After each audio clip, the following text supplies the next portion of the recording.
Hello viewers, I'm your host Pratiksha Mishra with another episode of South Asia Focus. Let's begin the show. India's foreign engagements are steadily strengthening its global standing. The recent visit by US Vice President J.D. Vance underscores the growing India-US partnership, with finalized trade terms amidst economic concerns highlighting a shared commitment to mutual growth. Similarly, Prime Minister Narendra Modi's visit to Saudi Arabia showcased the deepening ties between the two nations with strong business and cultural exchanges. Take a look. India-US relations have evolved significantly over the years, transitioning from a partnership based on shared values to a comprehensive strategic alliance. This evolution was further underscored by the recent official visit of US Vice President J.D. Vance to India, accompanied by Second Lady Mrs. Usha Vance, their children, and senior members of the US administration. During his visit, Vance announced the finalization of terms for a trade deal between the US and India, marking a significant step forward in bilateral relations. This deal comes amidst concerns over the potential impact of reciprocal tariffs, underscoring the shared commitment to mutual economic growth. The visit also provided a platform for both sides to review progress on previous agreements and discuss regional and global developments of mutual interest. As many of you are aware, both of our governments are hard at work on a trade agreement built on shared priorities, like creating new jobs, building durable supply chains, and achieving prosperity for our workers. In our meeting yesterday, Prime Minister Modi and I made very good progress on all of those points. And we were especially excited to formally announce that America and India have officially finalized the terms of reference for the trade negotiation. I think this is a vital step. The finalization of these trade terms marks a significant milestone in the ever-deepening relationship between India and the US. As both sides work toward a final agreement, key officials from both countries are actively engaging in talks to ensure the deal's success. J.D. Vance's presence here right in the beginning of the Trump administration, the second Trump administration, I think holds its own significance. And I'm sure the balance of trade in the larger terms will also be sorted out. You know that our top negotiator, the next Commerce Secretary of India, would shortly be traveling to United States. And you had their top trade negotiator, Brandon Lynch, coming here. Continuing on the theme of India's growing global partnerships, Prime Minister Narendra Modi's recent visit to Saudi Arabia highlights another significant milestone in the country's diplomatic engagements. During his visit, he held high-level talks with Saudi leadership, co-chaired the Second Strategic Partnership Council, and emphasized bilateral cooperation across vital sectors.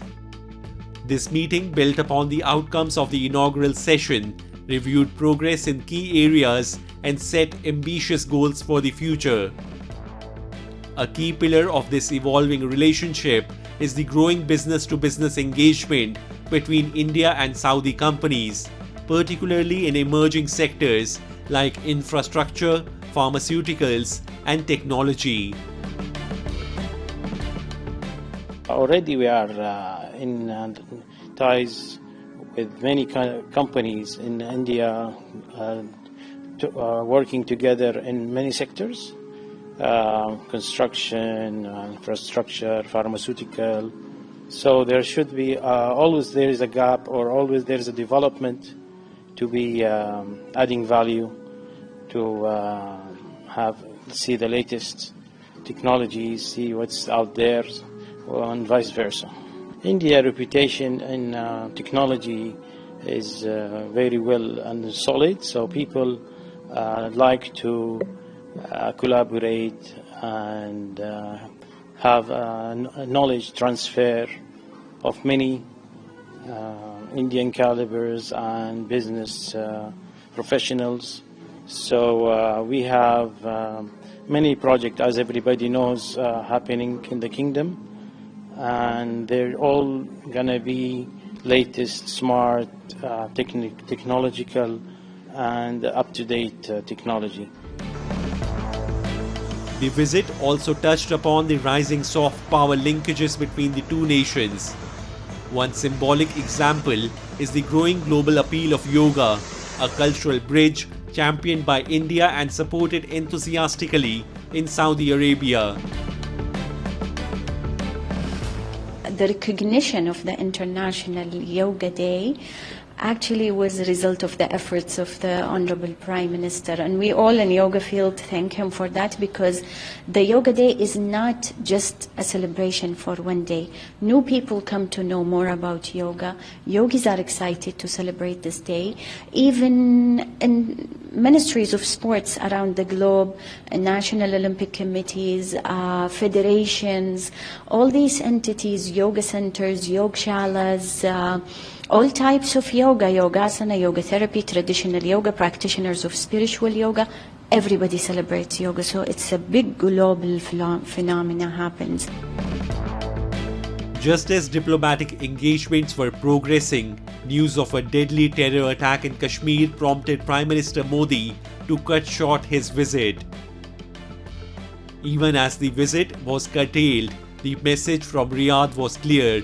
India and Saudi Arabia are entering a new chapter of strategic partnership, one built on mutual respect, shared security goals, and a vision for global leadership in innovation and culture.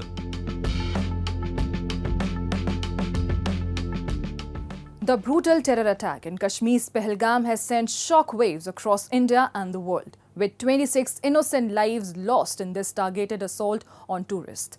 In response, India has taken a strong and decisive step, suspending the Indus Waters Treaty, closing the Attari-Wagah border, and cancelling visas for Pakistani nationals. Meanwhile, the global community, including leaders from the US, Russia, and the UK, has strongly condemned the attack. A report. In a decisive and strong retaliatory move following the brutal attack in Kashmir's Pahalgam, India has unveiled a series of sweeping diplomatic and security measures aimed squarely at Pakistan. The government has suspended the Indus Water Treaty, ordered the immediate closure of the Attari-Wagah border, and cancelled all the SAARC visa exemption scheme visas issued to Pakistani nationals. Recognizing the seriousness of this terrorist attack, the CCS decided upon the following measures. 1. The Indus Waters Treaty of 1960 will be held in abeyance with immediate effect until Pakistan credibly and irrevocably abjures its support for cross-border terrorism. 2. The integrated checkpost Attari will be closed with immediate effect. 3. Pakistani nationals will not be permitted to travel to India under the SAARC visa exemption scheme visas. 4. The defense, military, naval and air advisors in the Pakistani High Commission in New Delhi are declared persona non grata. 5. The overall strength of the High Commissions will be brought down to 30 from the present 55 through further reductions to be effected by 1st May 2025. The Pahalgam attack, which targeted innocent tourists and claimed 26 lives, has sparked a global wave of condemnation. World leaders including US President Donald Trump, Russian President Vladimir Putin and UK Prime Minister Keir Starmer expressed their condolences and pledged unwavering support to India in its fight against terrorism. US Vice President J.D. Vance, who was on a 4-day visit to India during the brutal attack, also expressed his sorrow and solidarity. We've had a very successful visit. I want to just, of course, issue our condolences to the people of Kashmir who were affected by this terrible terrorist attack. The President's already spoken with Prime Minister Modi. I believe I'll be speaking with him later this afternoon. And obviously we're providing whatever assistance and help we can provide to the government, to the people of India. The voices of outrage are also growing louder from the diaspora of Pakistan-occupied Jammu and Kashmir, where exiled activists now living abroad have condemned the Pahalgam attack in the strongest possible terms. The attack that took place in Pahalgam is not only tragic, but it is a direct threat to the sovereignty of India. We, the people of POJK, strongly condemn this act of terrorism, and we blame the Pakistan army and accuse General Asim Munir for this act of terrorism. The TRF, everyone knows, is a front organization of Lashkar-e-Taiba, and Lashkar-e-Taiba is the brainchild of Pakistan Army and ISI. Only a few days ago, General Asim Munir was threatening genocide of the Hindus when he said that we are two different nations, we have different destinies, we cannot live together, while forgetting that they are 250,000 Hindus living in Pakistan. And then this attack takes place. I personally believe that that speech was actually a green signal for this operation. He was asking them to go ahead. POJK activists are demanding that Pakistan take responsibility for its role in orchestrating and supporting such acts of violence, further escalating tensions in the region. This is very unfortunate that Pakistan still using terrorism, extremism, fundamentalism as its foreign policy tool and exporting terrorism into the region. We have been constantly demanding from international community and all those organizations who are actually working as a watchdog on all these issues, including Financial Action Task Force and United Nations Security Council, where Pakistan sit as a non-permanent member since 1st of February 2025. As international pressure mounts and India doubles down on its diplomatic offensive, the message is clear. Pakistan can no longer shield terror proxies without facing the full weight of global scrutiny and strategic retaliation.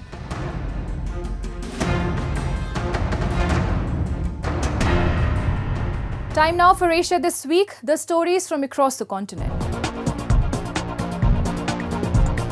South Korean prosecutors have indicted former President Moon Jae-in for alleged bribery in a case related to the appointment of his former son-in-law at a Thai airline. Moon was indicted for bribery, while former lawmaker Lee Sang-jik was indicted for bribery and breach of trust. Jeonju District Prosecutor's Office said in a statement.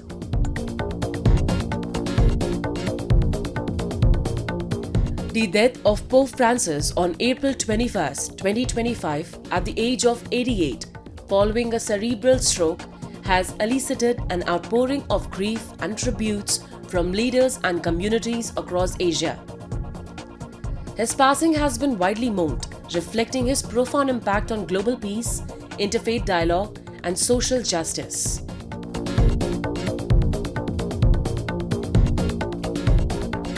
International Monetary Fund Managing Director Kristalina Georgieva said that for China to shift its economy toward higher growth, it will need to end a property crisis, add social safety net protections, boost its services sector, and let private sector companies reach their full potential. Georgieva also told a news conference that she was concerned about the ASEAN region because this grouping of relatively open Southeast Asian economies were highly exposed to US tariffs and trade tensions and should work to boost regional trade links. Following the Pahalgam attack, a recent video of POJK's puppet Prime Minister Chaudhry Anwarul Haq has gone viral, in which he is seen openly supporting terrorism and glorifying violence. This video once again exposes Pakistan's involvement in cross-border terrorism and highlights how deeply entrenched their support for such acts remains. A viral video featuring the so-called Prime Minister of Pakistan-occupied Jammu and Kashmir, Chaudhry Anwar-ul Haq, has exposed Islamabad's direct role in cross-border terrorism.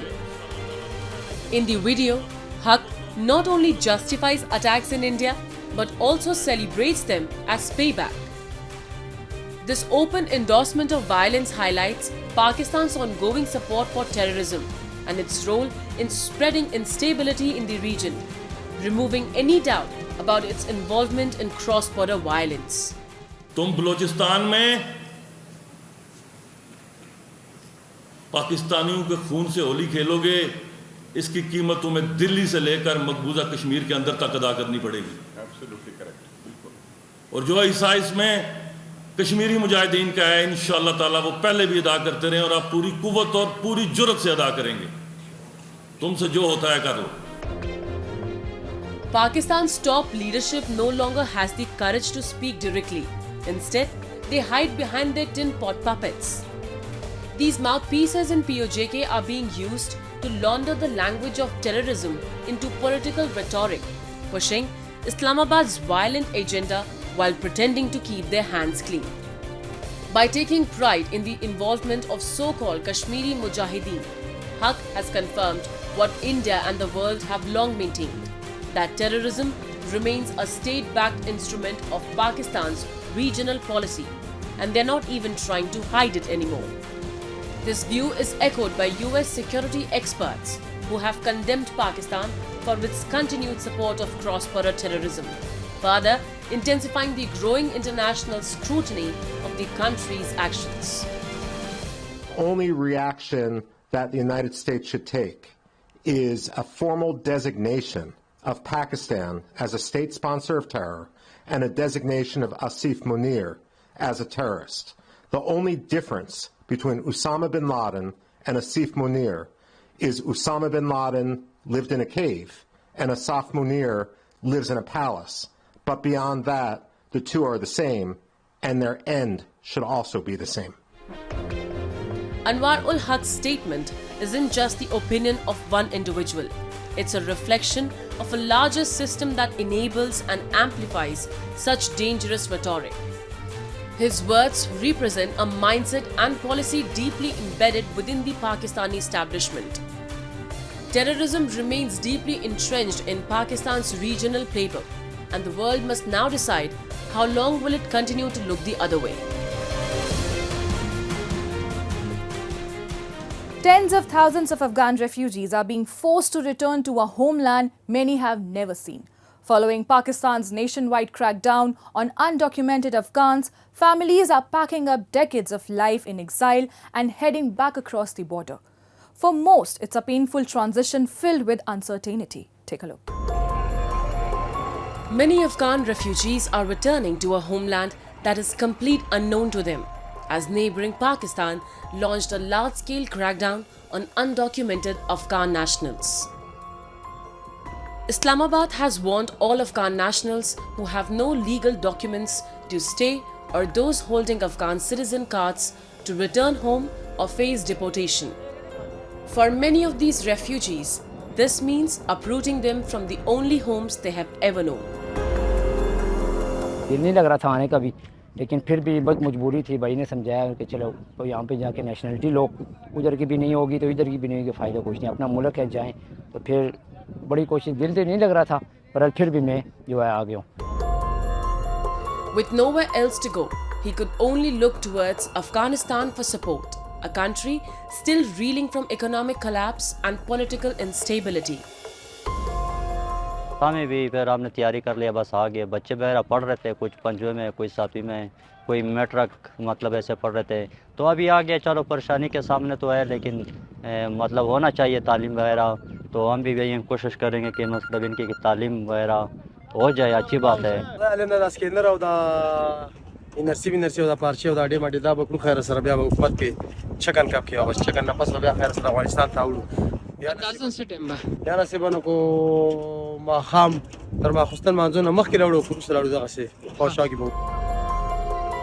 For many, the journey ahead is filled with uncertainty, returning to a homeland they hardly know, with hopes of rebuilding lives from scratch.